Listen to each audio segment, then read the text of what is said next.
11 жыл ол 4000 оқу күні, бірақ сол 4000 күннің нәтижесін біз қазір 45 минутта білетін боламыз. Бұл 45 минут жобасы мен Бақытжан Қахар, біз бастаймыз.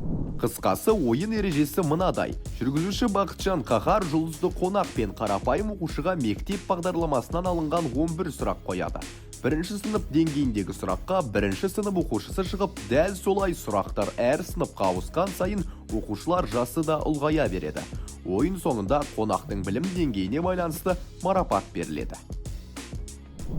Бүгін бізде қонақта студиямызда 97 жылғы болса да әлі мектеп бітірмей жүрген актер, сценарист, көптеген әлеуметтік желінің жұлдызы деуге болатын шығар, иә? Өзін айтамай, оқушылар бұл жанды өте жақсы тану керек. Осы жанға қарап бой түзеп те жүрген шығар. Медет Жаңабай, біздің досымыз, жайдарман чемпионы. Қош келдің, Медет. Қош көрдік. Қалайсың, жақсысың ба? Жақсы. Көңіл күйің қалай, барлығы жақсы ма? Өте күшті болып тұр. Қашан соңғы рет осындай партаға отырдың? Есімде жоқ. 11-ші класста шығар сол. Нақты андай. Универ кезінде шығар одан кейін. Одан кейін тек съемка кезінде ғана болған шығар, иә? Сыныптастың кезінде. Сыныптастың кезінде. Сода отқан екен ғой. Мектепте Медет қандай оқушы болды жалпы? Мектепте жақсы. Мектепті алтын белгіге бітіргем. Мен сол ақпаратты естідім. Медет Жаңабай алтын белгіге бітірген дейді, иә? Неге онда мағриб пышка түсірді? Алтын белгіге бітіргенсің шынымен де? Иә. Қанша балл жинадың оттан? Бізде ол кезде 125 балл еді ғой. Иә, 125 high school деген сияқты. Иә. 125 балдан 103 балл жинадың. қоя тұрыңыз, 103 па? 103 болса сен алтын белгі қорғай алмай қалуың мүмкін сияқты. Мен ақтай алмай қалдым оны. Ақтай алмай қалдың. Екі пәннен, бір пәннен 2 балдан, бір пәннен 3 балл жетпей қалды. Вообще 5 балл жетпей қалды. Бірақ ол кезде 125-те 100-ден асса, уже кәдімгідей мектеп мақтанышы болады. Иә. Мектебіңде классыңның ішінде ең жоғары ұпай сен жинадың ба әлде? Жоқ. Қанша балл жинадың? Тағы 2 қыз болды, алтын белгі, солар болды деймін. 107 где-то, 111 деген сияқты болды деймін. Бізде енді бүгін 1-ші класстан 11-ші сыныпқа дейінгі оқушылармен бая мектеп кезде еске түсіріп жарысатын боласың. Болды. Жеңуге тырысатын жарысың енді. Иә. Алтын белгіні ұбт-да ақтамасаң да осы жерде ақтап кету керек болып тұр. Ақтаймын бүгін. Сыныпта сериалында образың бар ғой өзіңнің? Ол мектеп кездегі Медетжанға ұқсай ма негізі? Сондай Медет па? Ұқсайды кішкене. Қай жағына ұқсайды? Сондай көңілді өзімен өзі. Мектепте қай пән ұнамайтын еді саған? Мектепте ма? Физика ұнамайтын ғой. Физика таңдадым ғой бірақ. Ұнамайтын пәнін таңдадың ба? Иә. Не үшін? 11-ші классқа жақындап қалған кезде. Физикада аз балмен түсіп кетуге болады дейтін нәрселер айтылатын еді, сол үшін ба? Жоқ. Білмеймін, не үшін. Не үшін таңдаған? Нақты есімде жоқ па қазір? Ұмытқан. Биыл бізде 10 жылдық еще. 10 жылдықтарың болды ма или енді болады ма? Енді болады осы. Енді болады. Барасың ба? 1-2 күннен кейін барайын деп тұрмын. Қай мектеп, қай жерде бір айтып жібере сал? Түркістан қаласында Жамбыл Жабаев атындағы номер 11-ші орта мектепке сәлем. Иә, биыл 10 жылдықтарың құтты болсын. Иә, күшті. Бастайық онда, бізде 1-ші сыныптан қазір саған қарсылас келетін болады. Болды, дайынмын. Именно бірге дайынмын. Кеттік, 1-ші сынып. Жалғастырамыз, бізде 1-ші сынып, саған қарсы, сенің қарсыласың бүгін Жасмин есімді қарындасың. Жасмин, менің қызым сияқты екен. Сенің қызың қазір осы жаста ма? Жоқ, менің қызым кішкентай, бірақ 4-ке келеді енді. 4-ке келеді енді, иә. Жасмин, сен нешедесің? 6-да. 6-да. 2 жыл екен. Жасмин, Медет ағаң танисың ба? Қайдан танисың? Қайдан көрдің? Есіңе түсірші? Болды, таныса болды емес пе деп. Танып тұрсың бірақ, иә? Медет ағаңды. Жасмин, бұл сен Медет ағаң екеуіңе қазір бір тапсырма беретін боламыз. Соны екеуіңіз орындайсыздар. Кім дұрыс болады, сол ұпай жинайтын болады. Берілген тапсырманы ашайық. Қара, Жасмин. Осы жерде әртүрлі әріптер берілген, жанында сурет тұр. Мына жердегі 4 бұрышты ұяшыққа осы әріптерден осы сөзді құрап шығу керек. Қандай сөз екен? Таппай қалсаң. Ық деп бастасаң. Нені суреті? Ақыма деп жазып қойсаң. Нені суреті? О не? Алма. Иә, дұрыс, алма. Осы жерге жазу керек. Жаза аласың ба? Жаза ал. Болмай! Бірінші классың есіңде ма сенің? Бірінші классым есімде, иә. Андай былай. Шалапова есімде, бірінші классым ма. Неше жасында бардың? 2006, ой жоқ, 2004-те ма? не? Иә, 2004-те барғам. Жылқы. Жылқы, иә? Ол не дейді тағы? Ат дейді, иә? Мына жерге жазалым. Қалай жазылатынын жазып қой. Бірінші классыма 2004-те барғам ғой. 2004-те бардың. Неше жасында? 7 жасында ма? 6 жасымда ма? 6 жасында. Жасминдей кезіңде барғансың ғой, Сондай иә? кезінде барғам ғой. Ол кезде мұндай тапсырманы оңай орындай салатын ба ең, әлде қалай ойлайсың өзің? Ол кезде жоқ, қиын болатын сияқты ол кезде. Ол кезде әліппе деген оқыған шығарсың, иә? Әліппе оқыды. Жоқ, енді бірді бітірсем оңай болатын шығар, жазып үйреніп алсам. Айтпақшы, қазір әліппе қайтадан келді ғой, иә? Бір уақыттар, біраз уақытқа жоғалып кетті Әліппе қайқа кетіп қалды, бір жаққа кетіп қалды. Иә, оның орнына қалай еді? Сауат ашу дейтін. Сауат ашу деген пән ашылған екен. Қазір қайтадан әліппе келді ма? Қайтадан әліппе оралды. Әліппе күшті ғой не? Әліппе деген ең күшті кітап қой, естелік кітап, иә? Рахат қой.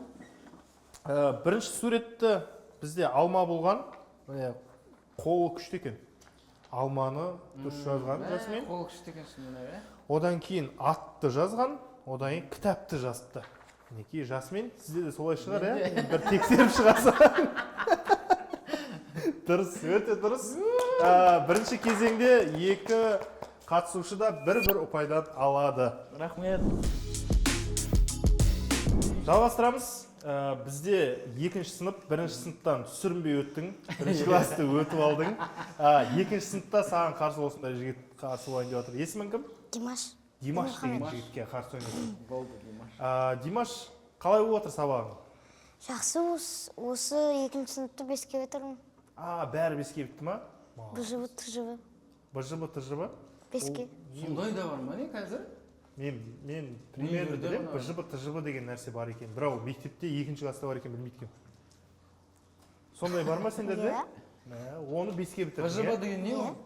БЖБ деген 90-ды қорытынды.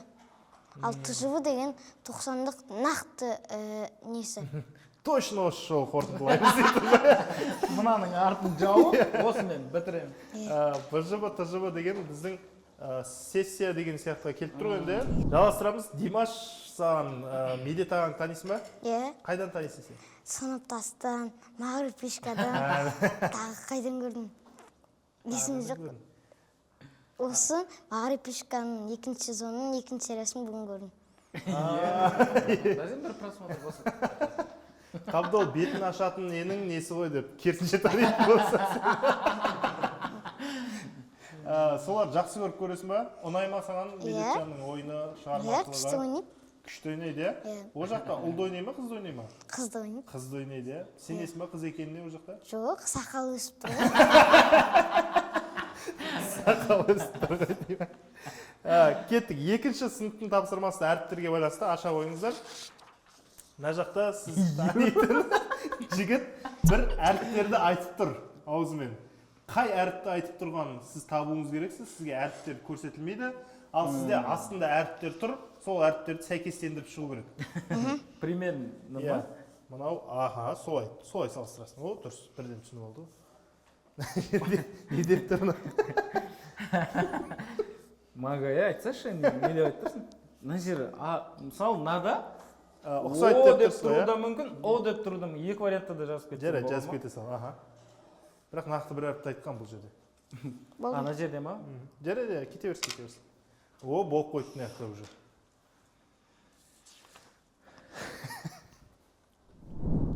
Болды ғой, иә? Осылар ғана кетті. Осылар болу керек, Мен білетін мага болса осылар да. Иә. Біріншісі оң жақтан басайық, ол дұрыс, екеуіңіз де А-ны тапқансыздар. Екінші әріп ол бізде О, енді О дейтін екі әріп жазғансыздар, енді болады қазақ тілде ұқсас. О әрпін қабылдаймыз, екеуіңізге дұрыс. Одан кейін бит тұрып М деп айтқан, яғни М әрпін айтқан. Екеуіңізде дұрыс тапқансыздар. Одан кейін бізде әрпін айтқан. сізде әрпі депсіз, сізде сәйкестендірген екенсіз. Одан кейін л. Қалай тоқып болғансың әріптерді мен шынымен әмен лны шатастырып едім. Айтып көрдім ғой.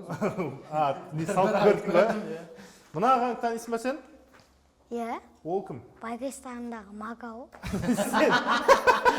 Тек телефон көріп жататын. Бүкіл сезон, серия қалдырмай көреді екен. Сабағы да жақсы екен. Иә, сабағы Мені де қалдырмайды төртте бірден таба салды, тез. Күшті, есеп 2-2, Димаш, сен оқушыларға 1 ұпай сыйладың. Рахмет саған. Жалғастырамыз. Бізде 2 сынып аяқталды. Өте жақсы келе жатқан сияқтымыз қазір. Оқушылар да жақсы тауып келе жатыр, сен де жақсы келе жатсың, қалыспай. Енді бізде 3-ші сынып. Жаймен кішкене күрделене береді. Оның үстіне бүгін саған қарсы CSGO ойындарының чемпионы Елнұр бауырымыз келіп отыр. Елнұр, қалайсың? Жақсысың ба? Елнұр деген жігіттер негізі сабақты қатты оқымаған сияқты маған. Солай көрінеді. Елнұр, сен Елнұр қалай оқиды екенсіз? Жақсы оқисың ба сабақты? Иә, Нешеге оқисың? 5 сондайлар ғой. 5 бар. 5, 6, 7. 5 болғанда қазір 10 балл болып кеткен екен ғой. Сондай ма? 3-ші класста? Иә, сондай. 10 балға дейін қоя ма? 10 балға дейін қояды. Қанша алып жүрсің 10 балдан? Білесің ба? Күнделік бар ма қазір сендерде? Иә, Электронный ма әлде бұлай не ма? не ғой, жай. Жай, иә? Ол жақта қалай бағалардың жақсы ма? Иә, Молодец. Мектепте нешінші партада отырасың? екінші партада. Екінші партада. Сен қай партада отырдың? Мен 3-ші партада отырғам. Потом артқы партада отырдым 1 жылдар, 1 класстарда. Ол жалпы сондай бар ма едіңдер, жақсы оқитындар алда отырады. Иә. Нақты ма еді сенде? Комиссия келіп сұрақ қойып қалған кезде жауап беретін ғой. Алып жақтардан, иә. Дайында. Елнұр жақсы оқитын болып тұр ғой онда, 2-ші партада отыратын болса, иә? Жақсы оқиды. Неше бала оқисыңдар класста? 26, 26. Қай мектепте оқисың сен? 169. 169-ші мектепте оқиды екен. Кеттік онда Елнұр, 3-ші сынып тапсырмасы екеуіңізге де ашып қойыңыздар. Бұл жерде енді Дауысын салу керек. бәрінің жыртқыш жануарларды белгілеп кету керек. Қайсысы? Жыртқыштар. 3-ші сынып аяқталды. Сонымен сіздерде қай жануарларды белгіледіңіздер? Бірінші бізде балық. Қандай балық екенін? Пирани дейтін балық. Екеуіңізде жыртқыш деп белгілеген екенсіздер. Екінші бізде қасқыр. Ол енді нақты жыртқышаң. Панда. Сіз жыртқыш деп белгілегенсің бе, белгілемегенсің бе? Мен оның бір не істеп жатқандарын көріп төбелесіп алысып жатқандарын. Бірақ жыртқышқа жатпайтын сияқты. Бізде жыртқыш деген түсіндіре кетейін. Жыртқыш деген етпен қоректенетін жануар. Онда жатпайды. Ал шөппен қоректенетін жануар болса, ол жыртқыш емес. Сіз белгілеген екенсіз панданы жыртқышаң деп, бірақ панда жыртқыш емес. Одан кейін бізде мынау кит. Дельфин, иә? Жоқ. Дельфин емес. Касатка ма? Бұлар жыртқыш, бұлар кәдімгідей. Дельфиндерді, итбалықтарды қуалап жүріп өлтіріп, мұздың сөйтіп жеп қояды, иә? Өте жыртқыш бұлар. Қасқырдан жаман ба деймін осылар? Не, сендіре алдың онда? Жыртқыш. Бұл сондай сайыс. Мұздың үстінде итбалықтар жүреді ғой. Алар келеді дағы топ-топ болып, 3-4 болып, арқасымен мұзды сындырады да, итбалықтың құлағын күтіп. Сол жерде талап кетеді. Сол жерде талап кетеді. Сіз жыртқыш деп белгілемеген екенсіз. Түйе енді нақты жыртқыш емес ол. Және жолбарыс екеуіңізде жыртқыш деп белгілеген екенсіздер.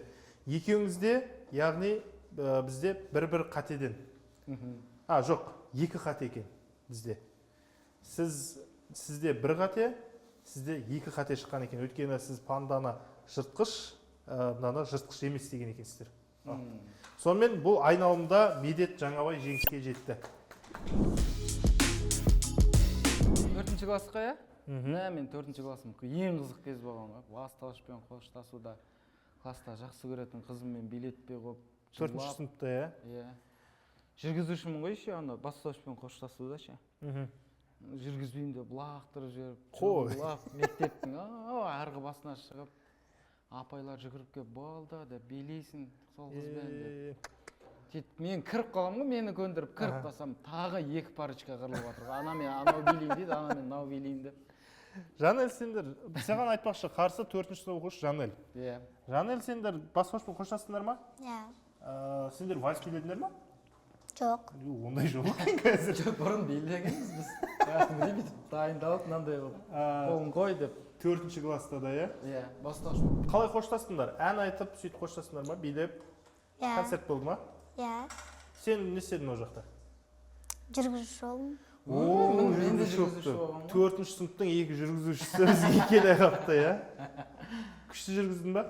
Иә. Кіммен жүргіздің? Қасыңда кім болды? Нұраділ деген бала болды. Нұраділ деген сен сияқты жігіт болып тұр ғой жобаға. Сен қасыңда есіңде ме? Кіммен жүргізгені? Ақерке дейтін қыз болған. Дейтін қыз. Ол Еще қайда мен екен? жылап келдім ғой. Жылап келгенде видеосы бар, андай неде, бізде апайда. Жылап келем да, ана сразу вальс билейміз дағыны резко жүргізуге шығып кетем да, андай микрофонмен. Істей берген ғой. Аяқтың бәрі ха-ха күліп, каждый 2 сөз сайын еще андай қатты анық ше. Сізде 4-ші сыныпта сондай сезімдер болған екен ғой кәдімгі, иә? Жақсы көремін деп. Вау, біреуді Ол қыз билемейін деп, ол ұялып. Ол қыз қайда қазір? Ол қыздың мамасы мұғалім еді. Есіңде ма? Иә. Мектепте жақында мамасы. көрсеміз де шығып жатыр. Мамасы ұрсып, потом болды, тұра сал енді, билей сал болды деп. Ол қыз өз билегісі келмей жатыр ма? Иә, Апайлар қыз бөліп. билегісі. Қыз ба? Ол жерде парочкалар сол бір-бірінен неғып отырған. Бала билейін десе, қыз ұялып, жоқ мен билеймін. Болды. Сондай вот. Жаны семен билегісі келмей ма балалар? Білмеймін. Билегісі келетін сияқты жаны көп балалардың. Қалай сабағың жақсы ма? Жақсы. Нешеге бітірдің жалпы 4-ші общий бастауышта? Жалпы бастауышта нешеге бітірдің? 4 пен 5 па? 4-ке бітір. 4-ке бітірдім дейді. Нақты айтып тұр, иә? Шындықты айтады екен. Иә. Қай пәндерден 4 болып қалдың? Қай пән 4 болды? Қай пән ұнамайды саған мектепте? Орыс тілі. Орыс тілі ұнамайды. Негізі көп адамға ұнамайды орыс тілі. Оны алып тастаса болмайды екен. Бұрын содан қиналатын мен. Бір депутат біреу келсе айтайыншы осыны. Көріп отыру мүмкін ғой? Иә, мүмкін. Шығарма жазасыңдар ма мектепте? Иә, көп жазамыз. Көп жазамыз, иә. Енді біз 4-ші сыныпқа бір ораламыз қазір. 5-6 сөйлеммен өскенде кім болам деген шығарма жазамыз. Медет қазіргі ойыңмен жаза берсең болады. 4-ші сыныптағы медет болып емес, қазіргі медет болып жаза бер. Сен қазіргі Жанел болып жаза бер. Өскенде кім болатын туралы. Қысқаша жазсаң. Аны оқып үлгереді екенбіз. Жанелдікін тыңдайық бірінші. Мен өскенде кім болам? Мен дәрігер болғым келеді. Өйткені дәрігер маманын мен және отбасым қалайды. Дәрігер маманы болуыңды маман қалай ма сенің? Үйдегілер қалайды, сенің. Сондықтан мен дәрігер мамандығын жақсы көремін депті. Қандай керек? Дәрігер болады, нақты мамандығы. Шығарма, кім болам? Мен 30 жастан асқан соң елге танымал актер, әлемді аралайтын саяхатшы болғым келеді. Ол үшін көп жұмыс істеу керек. Себебі мен бірге жазасың. 8-ші сыныптағы сол саяхатшы болу дейтін арманың есіңе түсіп тұр ғой әлі де. Иә, сол болып тұр ғой. Иә. Бұл жерде екеуіңіздің де шығармаларыңыз ұнады бізге. Бұл жерде сізді байқасам өз ойыңыз бар, уже ата-анаңыз тыңдамайтын болсыз, ал біздің Жанел ата-анасы үшін үйдегілер дәрігер болғанын қалап, барлығы кеңес құрып, осындай дәрігер болуды қалаған екен. Арманыңа жет, Жанел, дәрігер боласың ба, мүмкін басқа маман иесі боласың ба, әйтеуір біздің қоғамға пайдалы, күшті азамат болып өсіп бұйырса. Рахмет саған, Жанел. Бір ұпайдан екеуіңізге де 3-те 4 есеп. Жалғастырамыз, Медетжан, үздікке аяқтадың сен бастауыш сыныптарын. 4 сыныптан 4 ұпай жинап шықтың. Бізде енді орта сыныптан саған қарсы есімің? Мейіржан. Мейіржан есімді жігіт келіп отыр. Мейіржан, қалайсың? Жақсы. 5-ші класс қалай болып отыр? Жақсы. Жақсы болды, иә. Бастауыштан кейін қиын болған жоқ па? Жоқ. Қандай пәндер қосылды жаңадан сіздерге? Қазақстан тарих, дүниежүзі тарих, Ағылшын. ағылшын болады. Бар болған Қашаннан бастауышта. басталғандар? бірінші сыныптан. Бірінші А, сыныптан қазір, бастап иә. ағылшын оқиды. Сен нешінші сыныптан бастап оқыдың? Біз 6 ма 7-ден бастап оқыдық. 6-7-лерден. Алдында жазуды оқи аласың ба? Мен ба? Умиго, кеаго дей саласың ғой. Ол мағынасын білмейсің ба? Бізде ағылшын андай болды ғой. Good afternoon children, good afternoon teacher дейді. Ары қарай бүгін числоны жазамыз болды ғой. Қыркүйектің бұл кете ма дальше уже. Сендер де қалай ағылшын жақсы білесің ба? Жақсы. Good afternoon дегенді түсініп тұрсың ба? Не ол? Қалың қалай? Қалың қалай? Иә. Тағы қандай сөздер білесің? Кока-кола, LG деп қойсың. Зурай, 125 high school. Өзім миымда ойладым ғой, 125 деген дұрыс шықты ма, е? Қандай сөздер білесің? My name is дегендерді білетін шығарсың, е? Hello дейтіндер, базовый сөздерді біледі. Apple. Apple'дарды біліп алсаң болды, главный. Кейін келіншегіңе әпересің Apple. Өйткені мен не үшін ағылшын тілін айтып отырмын, себебі бізде келесі 5-ші сыныптың тапсырмасы ағылшын тілінен болады. Ашық қарайық. Ашайық, иә. 5-ші ағылшын тақырып берілген зат есімдердің көпше түрін. Берілген зат есімдердің көпше түрін жазыңыз. Мән деген не екен? Ол мән мағына. Мен деген ер адам екен. Иә. Жазып тұр екен қасында. Child. Бала. Сен оқып бересің бе? Өзің айтқандай болып айтты ғой. Бала. Гус. Гус енді густар ғой кәдімгі. Осының көпше түрін жазу керек. Үшеуінің көпше түрін жазу керек. Есіңе түсіріп жазып көр, егер қателессең де ештеңе қылмайды. Дым уайымдама, иә? Медицина айтып отыр. Берілген зат есімдерінің көпше түрін жазыңыздар. Мән, ер адам, сіз менс деген екенсіз. Иә. Сіз мәндер депсіз. Ерлер деген сияқты ма? Иә. Дұрысы мен, емен тек. Мән, амы ғой ортасында, ей ғой. Одан кейін и болады. Мен ба, мән ба, мен ба? Мән. Екеуі де мән деп оқылады, бірақ ортасындағы әріп өзгереді. Егер қателесіп отырсақ жазып кетіңіздер. Негізі қате емес. Точно қате емес. Child, бала. Оның көпше түрі қалай? Мына жерге жаздың ғой жаңа. Children. Children. Good afternoon children деп апай айтпай ма мектепте? Айтатын шығар? Дұрыс жауабы children. Екеуіңізді дұрыс жауап беріпсіздер. Children. Және соңғысы бізде осы достарымызға арналады. Гусь достарымызға арналады. Гуз ғой, гуз деп оқылу керек енді менің ағылшынша оқуым бойынша. Екеуіңіз де бірдей жауап беріпсіздер. Гусис. Гусис деген ең немен. Дұрыс па? Жоқ, дұрыс емес. Бұлардың барлығы көпше түрлерінде өзгереді. Негізі жалпы грамматикалық тұрғыдан ойларыңыз дұрыс. S қосып немесе is қосып жазу, бірақ бұл жерде гис деп жазылады екен. Гис. Гисе деп жазылады, яғни. Жаңағы мән сияқты ма? Иә, мән сияқты, бірақ гисе. Гисе деп қояды. 5-ші сынып, екеуіңіз де бір-бір дұрыс жауап бердіңіздер, яғни бір-бір ұпайдан береміз екеуіңізге де. 6-шы сыныпқа келдік біз. Бізде жаңа гейс таппай қалдық, иә? Жаңа ұйымдастырушылар бізге гайс деп айтып отыр. Ол олай емес қой, ол басқа сөз. Оның жазылуы да басқа ғой, гайс болатын болса. Иә. Оның жазылуын білем мен.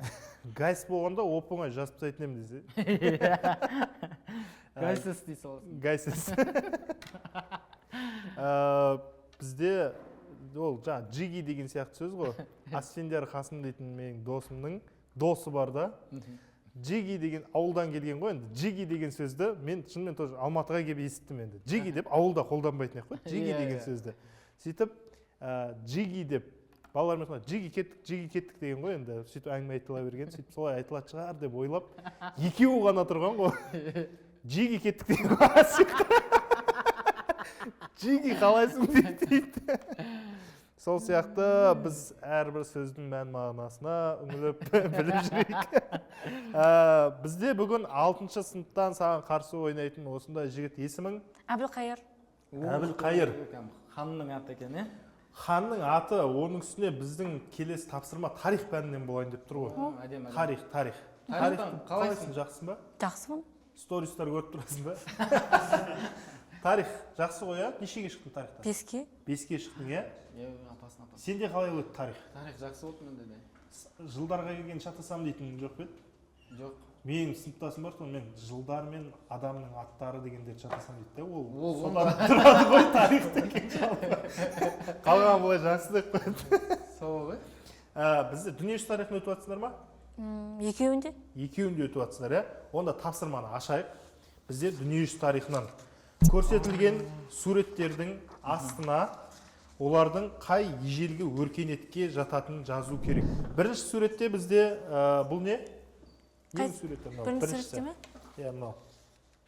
Хеопс пирамидасы және сфинкс мүсіні. Сфинкс мүсіні және Хеопс пирамидасы бұл бізде ежелгі Египет мәдениетіне жататын ескерткіш. Одан кейін бізде Ұлы Қытай қорғаны. Екеуіңіз де дұрыс жауап бергенсіз, Ұлы Қытай қорғаны деп. Одан кейін бізде Тадж-Махал. Үндістан, ежелгі Үндістан мәдениетіне жататын. Екеуіңіз де Үндістан деп жауап беріпсіздер. Одан кейін ежелгі грек мәдениетіне жататын. Парфенон. Парфенон. Аха. Сен барып көргенсің, ол қасында болған екен соның. Сен де сол жаққа баруың, сен атын білмей барған сияқтысың бірақ. Жоқ. Ненің наның ба? Наның аты не? Иә, білмей бардым.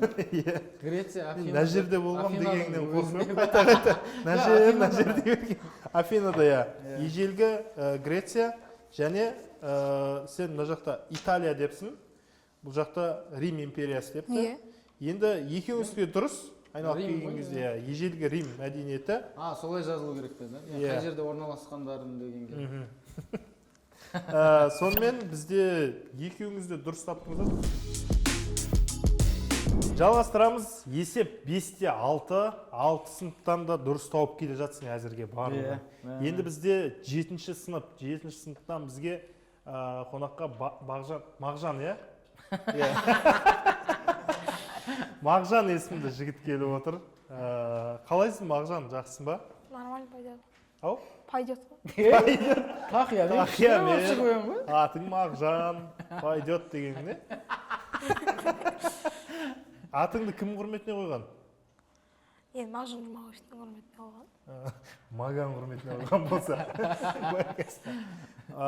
Неме айналысасың бос уақытында Мағжан? Не болып жатыр өмірің? Макулатура жинаймын. Ау? Макулатура жинаймын. Макулатура? Иә. Кәдімгі қағаз картонда соны өткізіп, сөйтіп ақша табамын. Сөйтіп ақша табасың ба? Енді сол 6 жасымнан бері бизнеске жақын адаммын. Күшті екен. 6 жасыңнан бері не нәрселерді өткізіп, не нәрселерді сатып жүр? Металлолом жинағанмын. Bir баладан 1000 темір алып 6500-ге өткізіп жүр. 1000 алып 6500-ге сатып жүрдің. Не темір? Кәдімгі ішінде латун, мед бәрі толып кеткен орап қой кәдімгі. Әдемі. Сен Тақиямен жүрген сеп қалады ғой саған бәрі. Алдайтын болып тұрды ғой. Сол кезде барсетке киімей ақ қоясың да. Әйтпесе барсетке кисең біліп қояды Натыры. Пойдет деп қойып жүре бересің ба? Тақия үнемі киіп жүресің ба? Иә. Неге? Неге? Жоқ, дұрыс негізі Тақия киген. Мен просто жалпы сен не үшін киетініңді сұрағым келіп тұр. Ол деген қалай айтсам. Енді атам Тақия болса болған соң, енді осы мектепте алыс жерлер жүргенде атамның есінен сағынған соң келемін да. Атаңды есіңе салып жүре ма Тақия үнемі? Атаң жоқ па қазір? Жоқ, бар ғой. Бар ма? Жоқ сияқты айттың ғой. Атамды еске алады. Атаң қайда? Атам полицияда жатыр. Атасы әлі Әңгімелерің былай болып тұр. Полицияда атаң болмайды ғой негізі. Атаң нешеде екен білесің ба? Білем. Нешеде? 72-ге келді. Полиция ма? Жоқ. Полиция демеді ма? Жоқ, больница деп. Больница дедім ба? Иә. Мен атасы полиция деп ойлап отырмын ғой. Полиция болмайды ғой. Больницада жатыр ма? Иә. Барып тұрасыңдар ма? Барып тұрғанда енді мен кіргізбейді ғой. Аға көкем келеді ғой. Бірдеңелер апарып беріп тұрасың ба? Иә. Не апарасың? Печенье, су. Әжең ше? Әжем бар. Әжең де бар, Әжең қайда? Әжем үйде Не істеп отыр қазір? телефон көріп отыр. Нақты біле ма? Қазір не істеп отқан? Телефон көріп отыр. Мектепте қандай сабақ жақсы көресің? Қандай пән ұнайды? Мектепте ма? Ол химия, физика, сосын география, алгебра бәрі. Барлығы ұнай ма? Орыс тілінде басқа. Орыс тілінен басқа. Шынымен орыс тілі көп оқушыларға ұнамайды екен, уже екінші адам бізге келіп отыр. Мазган шерте береді. Дұрыс та енді орыс тілі мазга деп сөйлеу керек қой, орысша сөйлеп тұр ғой. Молодец. Так, мектепте қалай активный жігітсің ба, белсенді? Күзгі бал дегендерге қатысасың ба? Ондай жоқ қой, бірақ мектепте мистер прикольчик дейді. Мистер прикольчик дейді ма сені? Сен күзгі бал бірдеңеге қатысқансың ба бедет? Мен Жігіт сұлтанына қатысқансың ба? Не істегенсің ол жақта мектепте? Еще анандай мектепаралық жігіт сұлтанына қатыстым. Өз мектебіңнің атынан бардың, Иә. Жақта бірінші орын алғам еще. 30 рет отжимание жасап, картошканың сыртын ең жұқалап ашу дейтін сайыстар болған. Сондай жарыс болады. Сондай болған шынымен, иә. Соны ашып, кәдімгі жұқалап. Сен үздік прикольщиксің. Үздік прикольщик номинациясымен марапатталған сыныпта. 7-ші класс қой, Иә. Кеттік па онда? Кеттік. Геометрия дейтін пән сендерге берілетін. Геометрия ұнамайтын сияқты саған түріңе қарасам. Солай ма, Мағжан? Жоқ, нормально. Нормально, иә? Иә. Берілген Гипотенуза қарда ма? тік бұрышты үш бұрыштың екі катеті белгілі. Яғни Иә. 6 см, 8 см деп тұр. Енді бізге гипотенузаны табу керек. Бұл сөздер таныс па? Таныс та, формуласы бар еді ғой, тік бұрыш, үш бұрыштың бір нәрсесі дейтін. Формуласы бар. Йоғына қолай кетті. В деп басталатын емес па бұның формуласы? Саған таныс па? Таныс па? Катет, Дәл гипотенуза. осыны өтіп жатқан күні ауырып кемеге қалғаны. Именно осы күні, иә? Иә, именно осы тақырыпты өтетін кезде. Бірақ енді көр енді шығар. Екеуіңізде берілген тікбұрыш үшбұрыштың екі катеті белгілі, гипотенузаны табу керек. Екеуіңізде білмейсіздер формуланы, бірақ 10 деп жаздыңыздар, иә? Формула бойынша с квадрат, яғни с квадрат тең а квадрат қосылған б квадрат. Яғни айтқанда бізде 6 см, 8 см. 6-6-ың қанша? 36. 36. 8-8-ің? 8-8-ім 64. Яғни 64-ке 36-ны қосамыз, бізде 100. 100 ол ненің квадраты? 10-ның квадраты. 10-ның квадраты. Дұрыс жауабы яғни 10. Формуласын біз андай сразу шығарасақ бізді. Екеуіңізде ештеңе қиындатпай, бірақ екеуіңізде дұрыс жауап бердіңіздер. 10-10. Бұлдан да білдірмей өтіп кеттің, ақыры. Сонымен есеп 6-да 7. Мағжан, рахмет саған бізге келгеніңе. Жалғастырамыз. Есеп 7-де 6. Қазір медет өте формада тұрсын. Оқушылар да бірақ қалып келе жатыр. 6, 7-де 6. Қуалап келе жатыр. Бір жерден қателессең, уже жетіп алайын деп тұр. Бүгін саған 8-ші сыныптан қарсы ойнайтын Кәусар есімді қыз. Бүгін сіздерге күшті тапсырма беріледі қазақ әдебиетінен. Қазақ әдебиеті қалай еді сенде? Жақсы. Жақсы, иә? Андай көп шадасам. Енді тапсырма қазақ ақын жазушылардың портреттерімен көрсетіп отырам. Қатысушылар ананы басып, кім бірінші басады, сол жауап беріп отырады. Болды. Түсінікті ғой, бірінші мына азамат. Сәкен Сейфуллин. Сәкен Сейфуллин. Сіз Міржақып Дулатов. дұрыс жауап Міржақып Дулатов. Оян қазақ фильм. Жақында ғана бір танымал болды ғой бұл кісі. Осы кісіге арналған фильм. Мына кісі? Бейімбет Майлин. Бейімбет Майлин. Дұрыс. Есеп 1-де 1. Мына кісі? Фариза Оңғарсынова. Дұрыс. Есеп 2-де 1. Фариза Оңғарсынова. Мына кісі? Жүсіпбек Аймауытов. Дұрыс. Есеп 3-де 1. Мен андай арбатта жүрген бала сияқтымын ба? Фото көрсетіп. Мына кісі? Абай Құнанбайұлы. Абай Құнанбайұлы. Мен натуре жауапсыз. Мағжан Жұмабаев. Мұқағали Мақатаев. Мұқағали Мақатаев. Дұрыс. Есеп 4-2. Накса. Абырай Алтынсарин. Дұрыс. 5-2. Накса.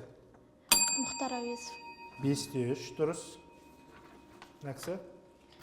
Сәкен Сейфуллин. Ахмет Байтұрсынов. Жоқ. Дұрыс жауап Ілияс Жансүгіров. Ойбай, мен неге Сәкен Сейфуллин дедім оны? Накса. Мағжан Жұмабаев. Ойбай. Мағжан Жұмабаев. Есеп 5-4. Накса. Шоқан Уәлиханов. Шоқан Уәлиханов. Енді қараңыздар. 5-5 болып тұр ұпай. Соңғы ғана сурет қалды. Дайын отырыңыздар. Накса. Сәкен Сейфуллин. Дұрыс. Сәкен.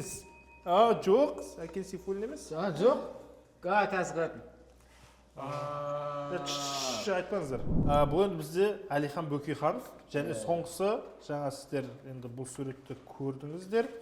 Сәкен Сейфуллин. Сәкен Сейфуллин шынымен өте көп адамға ұқсайды екен, е? Шынымен жоқ, просто мұртты болғанға. Содан шығар, бұл кісі оның үстіне өте сұлу кісі болған Өте әдемі. дейді. Сол үшін сұлу адамға барлығын ұқсағысы келетін шығар. Біздің ойымызда. Иә. Мынау міне Ілияс Жансүгіров. Иә. Екеуіңіз де таппай қалған Ілияс Жансүгіров және Әлихан Бөкейханов болды, иә? Қалғанын барлығын таптыңыздар ғой. Бөкейхан.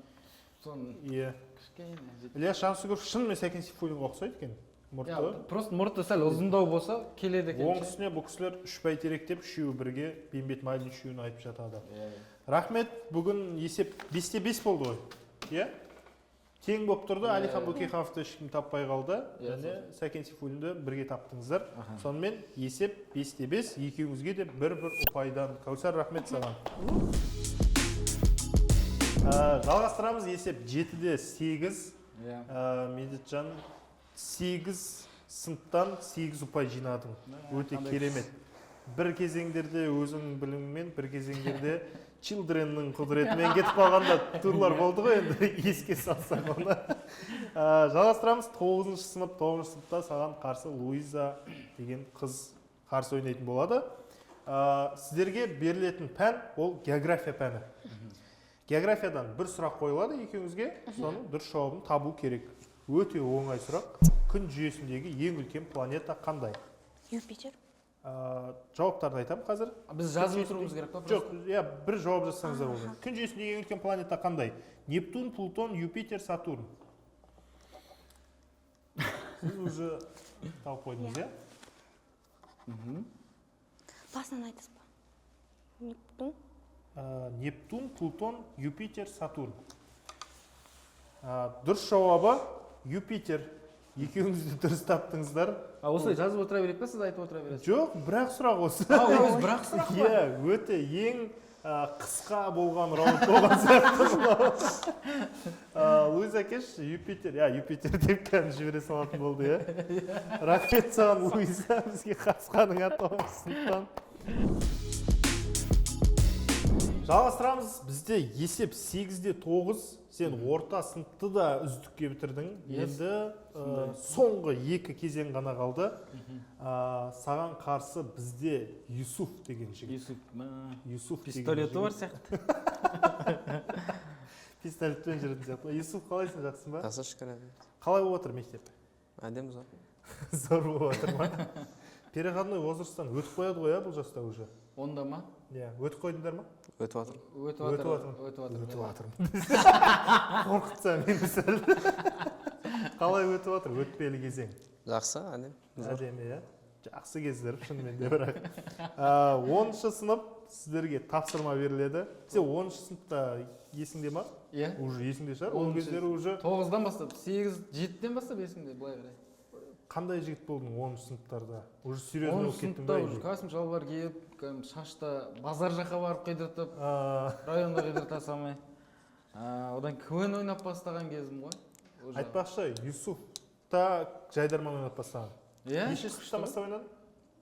8-ден. 8-ден бастаған екен. Жобалас бастапсыңдар.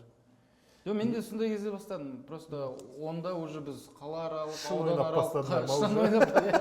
шынға ойнап бастадық. 10-шы сыныпқа сіздерге тапсырма, ақпараттар айтып отырамын. Солардың шын немесе өтірік екенін анықтауларыңыз керек. Кеттік. Бірінші, 100 жылдық соғыс 100 жылға созылған. 100 жылдық 100 соғыс. жылдық соғыс деген атау бар. Тарихта 100 жылдық соғыс деп аталатын үлкен соғыс бар. 100 жылдық соғыс деген атау, білмеймін, бір 95 жыл ма болған шығар где-то, сөйтіп жобалап, домалақтап, 100 жылдық деп. Яғни 100 жылдық соғыс 100 жылға созылған деген Мен нәрсе өтірік. Екеуіңіз өтірік дейсіздер. Дұрыс жауабы өтірік. 100 жылдық соғыс 114 жылға созылған екен. Сонымен бізде де жаңағыдай нөлдеп жібереміз дейді ғой, домалақтап жібереміз. Сонымен келесі. Бумажный дом сериалында Париж есімді кейіпкер бар. Бумажный дом сериалын көргенсіздер ма? Шын дегенсіздер екеуіңізде. Дұрыс жауабы өтірік. Париж есімді кейіпкер жоқ. Париж деген жоқ бетін. Париж деген мүлде жоқ ішінде. Берлин бар, Токио бар, Хельсинки бар, даже астаналар ғой енді барлығы. Бірақ Париж есімді кейіпкер жоқ екен. Екеуіңізге де ұпай жоқ. Сен көргенсің ба? Көрмей сөйтіп жауап бердің. Мен көрген, бірақ андай. Бірақ Миымда бар құсап тұрды. Париж дегенде біреу есіңе келді ма? Мынау деген сияқты. Бір жоқ. Ешкім келмеген де ма? Парижде болғансың ба өзің? Иә. Ұнады ма? Париж өте күшті. Махаббат қаласы деп аталады, иә. Өте. Бірақ бумажный домда ондай кейіпкер жоқ екен. Жоқ екен. Жалғастырамыз. Банан ол жидек. Банан Жеміс деген фрукт, иә? жеміс бар, жидек бар бізде. Банан ол жидек деп тұрсыз ғой, иә? Фрукт деген жеміс қой, иә? Иә, жеміс. Жеміс, банан ол жидек деп тұрмыз біз. Бұл жерде сіз өтірік деп жауап беріп тұрсыз, сіз шын деп жауап беріп тұрсыз.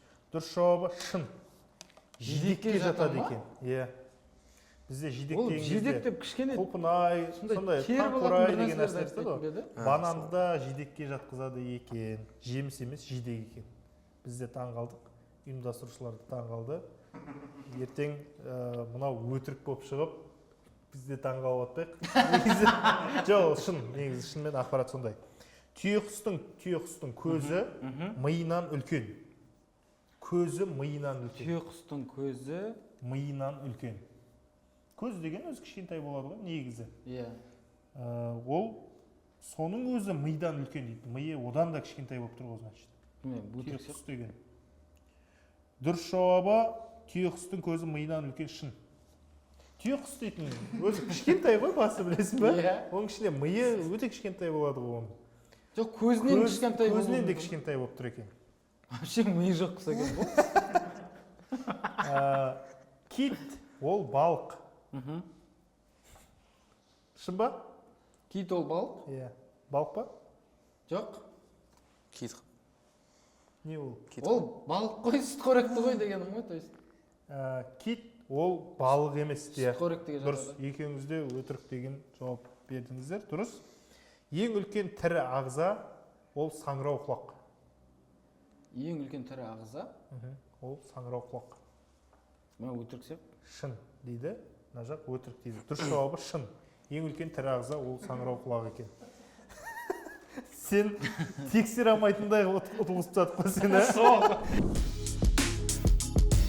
Жалғастырамыз. Есеп 9-да 9. Ең шешуші кезең 11-ші сыныпқа келдік. 11-ші сынып енді көбіне ұбт-ға дайындалатын кездер ғой. Сабақ көп оқымай. Сондай шығар, иә? ұбт, иә. Иә, ұбт. Бірыңғай ұбт. Басты маңызды болатын кез. Бізде саған қарсы Абзал есімді жігіт ойнап тұр 11-ші сыныптардың атынан. Абзал, настрой қалай, жақсы ма? Болады. Болады. Пажат болып тұр. Аха. Ұтып алу керек, бірақ медицинада. Қазір сен жеңіске жетсең, болды, оқушылар жеңеді. Сен жетсең, сен жеңіске жетсең, 10-да 9 сен жеңіп кетесің. Немесе 10-да 10 болып тең тарқасуларың да мүмкін. Кет, тарихтан сұрақты ашайық. Төмендегі есептерді шығарыңыз. Шыққан жауаптар тарихи оқиғалардың жылдары. Әр оқиғаның қай жылы болғанын, яғни есеп шығарасыздар, содан бір сан шығады, сол жылы не оқиға болғанын жаза кету керек. Бұл жерде 2 минут уақыт берейік, 2 минуттан кейін жинап аламыз.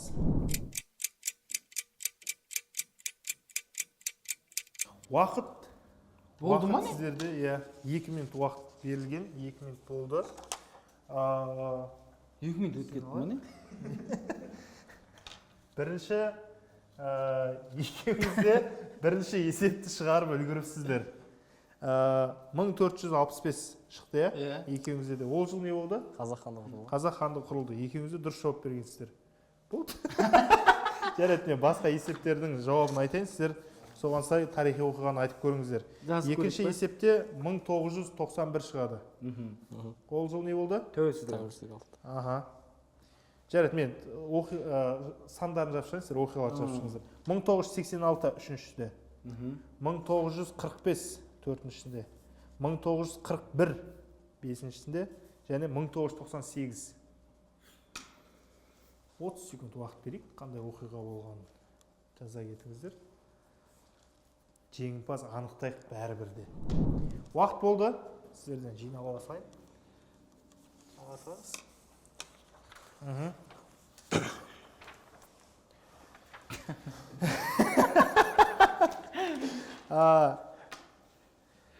1991 тәуелсіздік, екеуіңіз дұрыс жауап бергенсіздер. 1986 жылы желтоқсан оқиғасы болды. Мына жақта қазақ КСР құлады депті. КСР құлаған жоқ қой ол жылы. 90 жыл құлады ғой, 89-да ма? Иә. Дұрыс жауабы желтоқсан оқиғасы болды. 1990. Медетжан дұрыс жауап берген. 1945 екі ма бір ма анау? 45-те не болды, соны айта сал.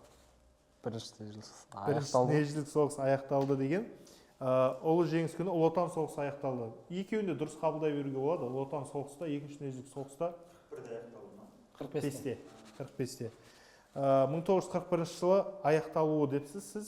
Ненің аяқталуы екенін жазбапсыз? дүниежүзілік соғысы. Аяқталуы, иә. Бірақ 1941 жылы Ұлы Отан соғысының басталуы жылы. 1998 соңғы жауап, ол жерде сіз просто науға тұрдың ғой, шыныңды айтшы. Жоқ, андай тіл туралы бір нәрсе болып еді ғой. Тіл туралы бір нәрсе. Бір нәрсе ондай болған жоқ ғой деймін. Ондай ештеңе болған жоқ. 1998 жылы Астана елорда атанды. Астана қаласы болды елордамыз. 1998 жылы. Бұл кезеңде 11-ші сыныптар жарысында бізде Медетжан жеңіске жетті. Көбірек дұрыс жауап беріп. Құттықтап қояйық. Абзал, саған сәттілік, ұбытта өзің қалаған ұпайды, балды жинап. Аламайтын жақсы ғой жода. Тарих деген обязательно болады да ұбытта бәрібірде. Сәттілік, Құдай қаласа өзің қалаған оқу орнына түс. Рахмет саған. Сонымен біз 11 сыныпты да аяқтадық. Қай кезең саған қиын болды? Маған ба? Иә. Қайсысы қиын болды саған? Осы классқа дейін ба? Бірден 11-ге дейін. Бірден 11-ге дейін. Жаңа ғана геометрия болды ғой. Бірақ тауып кеттің, иә? Иә. Соның формуласын. Бірақ формуласын айтқан кез есіңе түсті ма? А квадрат қосылған Б квадрат тең С квадрат. Иә. Оңай формула негізі. Жаттап жүрсің болады. Өте оңай формула. Енді именно геометриялық есептер шығармадан кейін ұмытып қалған шығармыз. Жарайды, саңырауқұлақты білмеуім мүмкін енді. Ең үлкен қалғандарына қиын болды, шынымен де. Түйеқұс сосын тағы не болып еді? Түйеқұс болды. Одан кейін сен қателескендерді айтпайын. Саңырауқұлақ болды. Банан жидек дейтін болды. Париж бумажный домдағы. Менімше де солай сенде кәдімгі мектептегі базалық білім кәдімгідей қалған сияқты. Сол үшін де саған әдеттегідей біздің дәстүр бойынша мадақтама береміз. Қазақстан Республикасы білім және ғылым министрлігіне ешқандай қатысы жоқ 45 минут жобасы аясында бағдарламаның құрметті қонағы болып білімі, енді мен солай ойлаймын, 11-ші сынып деңгейіне сай деп танылған Медет Жаңабай арнайы дипломмен марапатталады. Рахмет. Мектепті осы жерде алтын белгіге бітірдің деп ойлаймын. Бүгін, иә? Иә. Сенбеп едіңіздер ғой? Бүгін оқушылар да сенімен соңына дейін шайқасты кәдімгідей. Бір ғана ұпай қалып кетіп, бір жерлерінде жеңіп кетіп, әйтеуір солай теңестіріп алдың және жеңіске жеттің. Құрметті көрермендер, сіздер де арнаға тіркеліп, лайк басып, Медетке жақсы сөздер жазып кетіңіздер. Келесі бағдарламаларда кімді көргілеріңіз келеді, қандай сұрақтар, қандай пәннен болған қалайсыздар, бәрін астыға жазсаңыздар болады. Сіздермен бірге болған 45 минут жобасы және Медет Жаңабай келесі кездескенше сау болыңыздар.